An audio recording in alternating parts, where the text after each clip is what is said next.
जब एक s orbital या p ऑर्बिटल इस तरह से ओवरलैप होते हैं, अगर मैं s ऑर्बिटल लेता हूं और इस तरह से मैं p ऑर्बिटल लेता हूं, तो p और s का जो ओवरलैपिंग होगा उसको हम लोग बोल के रखे थे दैट इज sp ओवरलैपिंग, कुछ इस तरह से।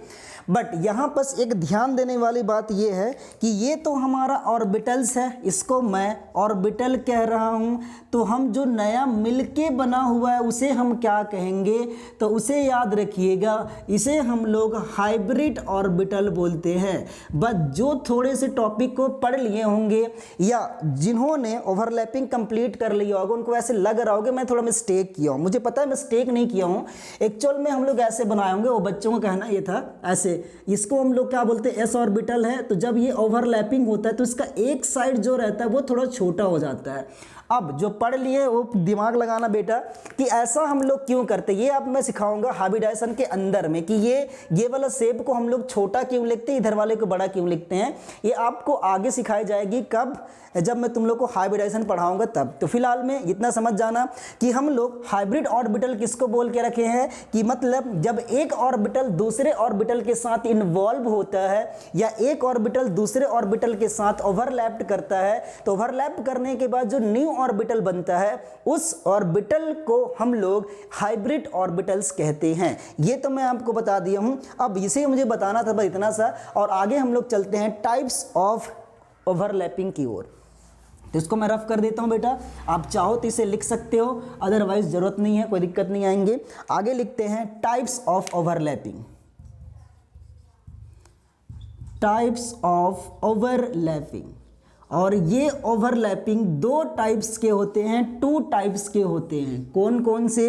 एक ओवरलैपिंग को हम लोग बोलते हैं एक्सियल ओवरलैपिंग। क्या होता है समझा दूंगा, पहले हम लिख लेते हैं दो प्रकार के ओवरलैपिंग होगा, एक एक्सियल ओवरलैपिंग और दूसरा जिसे हम लोग साइड वाइज ओवरलैपिंग बोलते हैं, लेकिन इसको एक दूसरा नाम भी बोला जाता है दैट इज कोलैटरल ओवरलैपिंग। तो यहां पर मैं और करके लिख दे रहा हूं कोलैटरल ओवरलैपिंग, पर मैंने ज़्यादातर इसको साइड वाइज ही बोला गया है, तो आप इसे कोलैटरल ओवरलैपिंग लिख भी सकते हैं। बट हिंदी वालों के लिए क्या कुछ हेल्प हो सकता है? हो सकता है बेटा, इस एक्सियल ओवरलैपिंग को हम लोग हिंदी में बोलेंगे अक्षीय अतिव्यापन। अक्षीय अतिव्यापन, बट जानने की जरूरत तो पड़ेगी नहीं। और साइड वाइज ओवरलैपिंग को हम लोग बोलते हैं पार्श्वीय अतिव्यापन। तो ये मैं दो आपको समझाने वाला हूँ, एक तो हम लोग पढ़ेंगे साइड वाइज ओवरलैपिंग और दूसरा पढ़ेंगे एक्सियल ओवरलैपिंग। लेकिन उससे पहले मैं क्या करता हूँ, पहले इसको म्यू लैपिंग कहते किसको हैं, इसको हम वन बाय वन समझते हैं। जैसे मैं रिपीट करता हूँ, मैं क्या बोला, मैं एक्सियल ओवरलैपिंग पहले पढ़ाऊंगा फिर साइड वाइज ओवरलैपिंग पढ़ाऊंगा। तो एक्सियल ओवरलैपिंग का क्या मतलब होता है, जैसे अगर ऐसे बोलते हैं कि एक्सियल ओवरलैपिंग एक्सिस के थ्रू होता है, न्यूक्लियर एक्सिस के थ्रू होता है, जबकि साइड वाइज ओवरलैपिंग एक्सिस के परपेंडिकुलर होता है। कैसे? जैसे एग्जांपल के लिए मैं क्या करता हूं, यहां पर एक p ऑर्बिटल बनाया और यहां पर दूसरा मैं p ऑर्बिटल को लेके आ गया। अगर देखो इसका मैं एक्सिस एक ड्रॉ करता हूं तो कुछ इस तरह से एक्सिस दिख रहा होगा, जिसको मैं बोलूंगा इंटर न्यूक्लियर एक्सिस। मतलब वो कैसे दिखाई दे रहा है, न्यूक्लियर से पास होते हुए दिखाई दे रहा है, तो इस एक्सिस को हम लोग बोलते हैं इंटर न्यूक्लियर एक्सिस। अगर मैं दोनों को ओवरलैप्ड कराऊं तो ये कुछ इस तरह से हो जाएगा, कुछ इस तरह से बन जाएगा। आप यहां पर देखो, ये जो p ऑर्बिटल्स थे, ये दोनों के दोनों p ऑर्बिटल न्यूक्लियर एक्सिस के थ्रू ओवरलैप्ड हुए हैं क्या?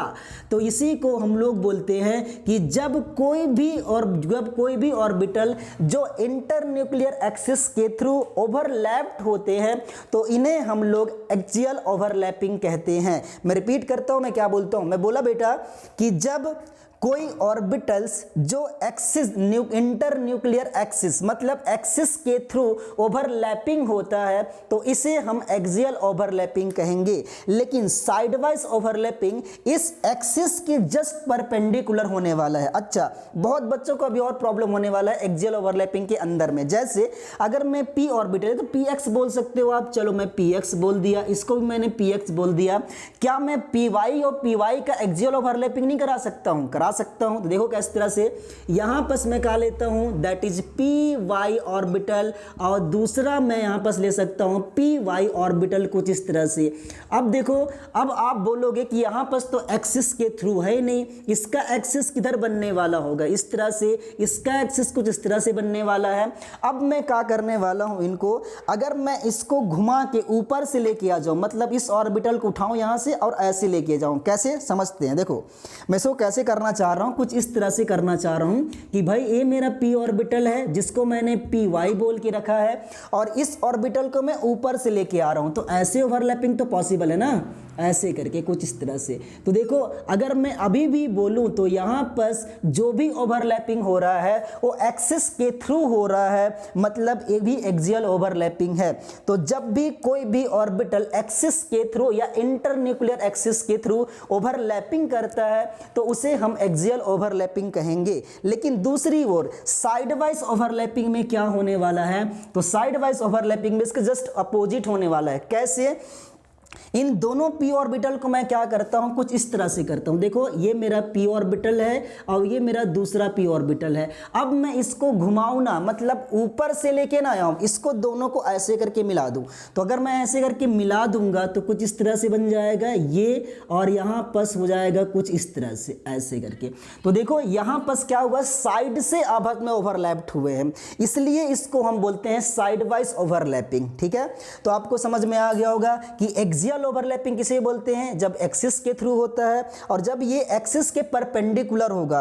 भाई अगर आप देखें तो ये कुछ इस तरह से एक्स का एक्सिस बनने वाला है, इसका एक्सिस से बनने वाला है। तो ये कैसे हुआ है, एक्सिस तो ऐसे है लेकिन ओवरलैप्ड कैसे हुआ है, इस डायरेक्शन में हुआ है, जिसको हम लोग बोलते हैं एक्सिस के परपेंडिकुलर होता है। तो दोनों को आप तो समझ में आ गया होगा, ये साइड से होता है इसलिए इसे हम साइड वाइज ओवरलैपिंग भी बोल देते हैं। तो पहले मैं इससे डिफाइन करवाता हूं, उसके बाद लिखते हैं कि एक्सियल, उसके बाद लिखवा देता हूं कि एक्सियल ओवरलैपिंग कैसे एक्सप्लेन करेंगे, फिर साइड वाइज ओवरलैपिंग कैसे एक्सप्लेन करेंगे। बट एक बात और ध्यान देना, यहां पर कुछ इंपॉर्टेंट बातें हैं जो मुझे पहले बताना चाहिए था, नहीं बाद में बताना चाहिए था, लेकिन मैं पहले बता दे रहा हूं। अगर कभी भी दो ऑर्बिटल्स के बीच में ऑर्बिटल्स का ओवरलैपिंग एक्सिस के थ्रू होता है, दैट मींस एक्सियल ओवरलैपिंग होता है, तो उनके बीच बनने वाला बॉन्ड सिग्मा बॉन्ड होता है। और यही बच्ची कल एक क्वेश्चन मेरे से पूछ रही थी कि ये दो टाइप के ओवरलैपिंग आप पढ़ाया नहीं, तो मैं बताया था पहले मुझे पढ़ाने तो दो, उसके बाद दूसरा बेटा, लेकिन अगर दो ऑर्बिटल्स के बीच में अगर कभी भी साइड वाइज ओवरलैपिंग हुआ तो यहां पर बनने वाला बॉन्ड पाई बॉन्ड होता है। एक चीज और आप ध्यान से देखें तो क्या चीज, पहली बात एक्सियल ओवरलैपिंग के थ्रू सिग्मा बॉन्ड बनते हैं, और अगर साइड वाइज ओवरलैपिंग हो तो पाई बॉन्ड बनते हैं। ये तो हमने क्लियर कर दी है।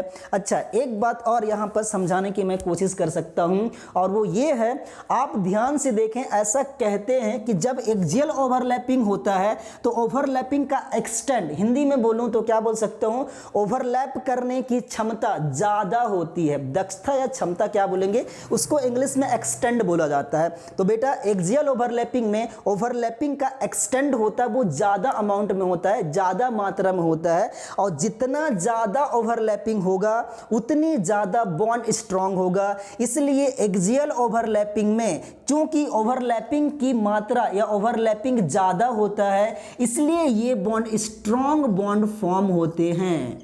ठीक है, दूसरी बात, ये साइड वाइज ओवरलैपिंग में ओवरलैपिंग थोड़ा कम होता है, थोड़ा सा कम मतलब एक्सटेंड और ओवरलैपिंग थोड़ा सा कम होते हैं, और कम होने की वजह से जो पाई बॉन्ड बना हुआ है ये बॉन्ड एक्चुअल में वीक बॉन्ड होते हैं। तो यहां पर दो चीजें और आपसे क्वेश्चन में पूछा जा सकता है कि भाई सिग्मा बॉन्ड किसे कहां बनता है, सिग्मा बॉन्ड कैसे बनते हैं, एक्सियल ओवरलैपिंग से बनता है। सिग्मा बॉन्ड पाई बॉन्ड के कंपेयर में स्ट्रांग होते हैं। और दूसरी बात यहां पर बोलना चाहूं तो ये बोल सकता हूं कि pi bond side wise overlapping से बनता है, और pi bond generally sigma bond से वीक बॉन्ड होते हैं। पहले बार कॉपी करो, फिर वन बाय वन हम लिख देंगे यहां पर कि सिग्मा बॉन्ड का डेफिनेशन कैसे होगा, पाई बॉन्ड का डेफिनेशन कैसे होगा, लेकिन उससे पहले आप इसे कॉपी कर लो।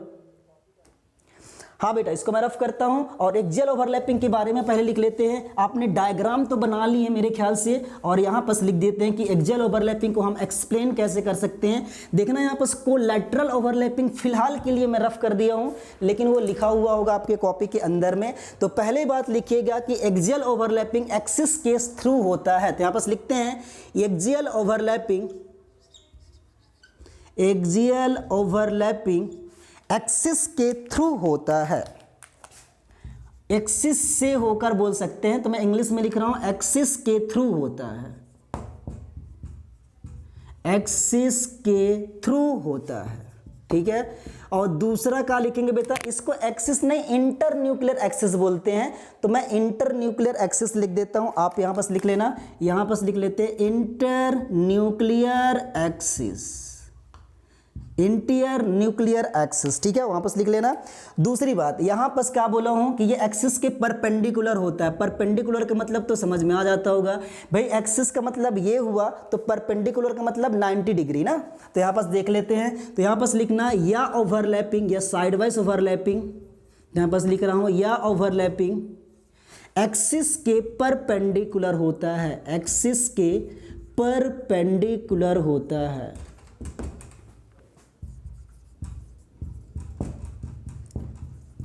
दूसरी बात मैंने ये बता के रखा कि एक्सियल ओवरलैपिंग के द्वारा कौन से बॉन्ड फॉर्म होते हैं, सिग्मा बॉन्ड फॉर्म होते हैं। तो लिख लेना, इस ओवरलैपिंग के द्वारा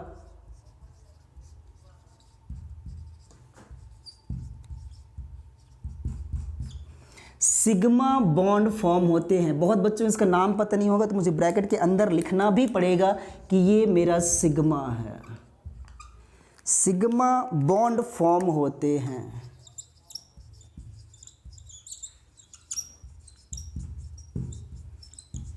हाँ, दूसरे साइड इधर क्या लिखोगे कि साइडवाइज ओवरलैपिंग के द्वारा एक्चुअल में पाई बॉन्ड फॉर्म होते हैं। तो यहां पर लिख लेते हैं सेकंड नंबर पॉइंट डाल के, और वो होगा बेटा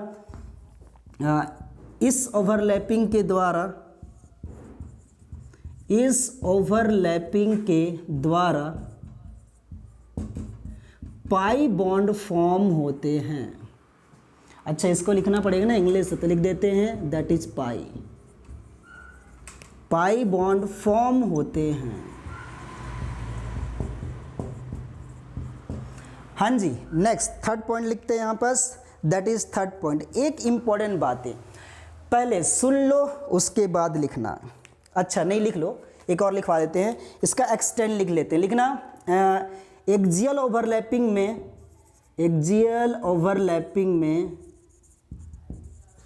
एक्सटेंड ऑफ ओवरलैपिंग, इंग्लिश में इसको क्या बोलेंगे, हिंदी में क्या बोलेंगे मुझे याद नहीं है बेटा, इंग्लिश से लिख दे रहा हूं। एक्सियल ओवरलैपिंग में एक्सटेंड ऑफ ओवरलैपिंग ज़्यादा होती है, पर इसका मतलब मैं आपको समझा दिया था कि ओवरलैप करने की क्षमता, ओवरलैपिंग ज़्यादा होती है, मोर होती है, ज़्यादा होती है, ठीक है। उधर क्या लिखोगे, कम होती है। तो ये समझ लिखते हैं नंबर थर्ड पॉइंट डाल के कि साइडवाइज ओवरलैपिंग में एक्सटेंड ऑफ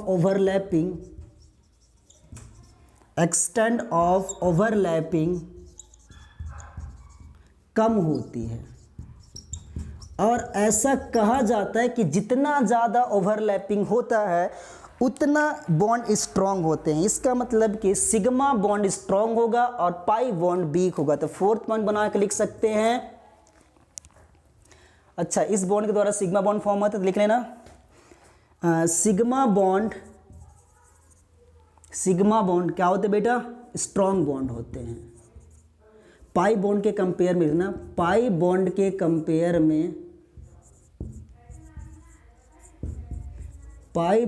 कंपेयर में स्ट्रॉन्ग बॉन्ड होते हैं। और उधर का लिखोगे वीक बॉन्ड होते हैं। तो लिख देते हैं नेक्स्ट पॉइंट फोर्थ नंबर डाल के, दैट इज फोर्थ। पेन चल नहीं रही बेटा, हाँ क्या लिखना है, पाई बॉन्ड सिग्मा बॉन्ड के कंपेयर कंपेयर में क्या होते हैं, वीक बॉन्ड होते हैं, वीक बॉन्ड होते हैं। अच्छा, मेरे पास स्पेस नहीं है, मुझे रफ करना पड़ेगा, तब तक आप इसे लिख लो। ऊपर मुझे लिखना पड़ेगा एक इंपॉर्टेंट पॉइंट जो बहुत इंपॉर्टेंट है ऑर्गेनिक के लिए, बहुत ज़्यादा इंपॉर्टेंट है। बस रफ करता हूँ, फिर आगे चलते हैं। तो देखो नेक्स्ट पॉइंट, फिफ्थ पॉइंट क्या है, इसे आप समझना। ये थोड़ी सी आउट ऑफ लेवल है, लेकिन फिर भी मैं आपको बता रहा हूँ क्योंकि मुझे इसको ऑर्गेनिक के अंदर में यूज करने हैं। तो बेटा बहुत बच्चों को प्रॉब्लम्स है, इसको समझाया नहीं जा सकता पर बताया ज़रूर जा सकता है। ऐसा हम लोग कहते हैं कि सिग्मा बॉन्ड के बीच में, या याद रखने वाली बात यह है कि सिग्मा बॉन्ड के बीच में रोटेशन पॉसिबल होता है। रोटेशन का मतलब उसे घुमाया जा सकता है, लेकिन पाई बॉन्ड के बीच में नहीं किया जा सकता है। देखना कैसे आपको समझाते हैं, ये थोड़ी सी बाद में समझ में आएगा। लेकिन एक चीज़ और यहाँ बस लिख लेते हैं कि सिग्मा बॉन्ड हमेशा कभी भी अकेले हो सकता है, लेकिन पाई बॉन्ड कभी भी सिंगल नहीं हो सकता, वो हमेशा और हमेशा सिग्मा बॉन्ड के साथ में होता है। तो यहाँ पर एक पॉइंट बना के लिखा जा सकता है, वो लिख लीजिए। उसके बाद मैं आपको समझा देता हूँ कि ये रोटेशंस मैंने जो वर्ड यूज करी है उस, हाँ जी चलो, हाँ तो बेटा क्या बता रहा था, बीबीटी का फुल फॉर्म है बैलेंस बॉन्ड थ्योरी और एमओटी का फुल फॉर्म होता है मॉलिक्यूलर ऑर्बिटल थ्योरी। तो यही मैं बता रहा था। क्या हिंदी वालों के लिए कुछ बेनिफिट है इसमें? 100% बेनिफिट है। तुमने इंग्लिश तो सीख ही जा रहे हो, साथ साथ इसका हिंदी मतलब ही समझोगे। इसको बोलते हैं बेटा संयोजकता बंध सिद्धांत। तो इसको मैं शॉर्ट में समझाता हूं, कल लेट पूरा डिस्कस करेंगे बीबीटी थ्योरी कैसे होता है। संयोजकता बंध सिद्धांत, और उसे हम बोलेंगे आणविक कक्षक सिद्धांत। आणविक कक्षक सिद्धांत। सबसे पहले मैं आपको वीबीटी पढ़ाऊंगा क्योंकि पहले यही आया था, उसके बाद हम एमओटी पर जाएंगे, फिर डिस्कस करेंगे बाद में। लेकिन सबसे पहले वीबीटी हमको डिस्कस करना है, लेकिन आज मैं नहीं करा पाऊंगा, इसके पीछे रीजन है। रीजन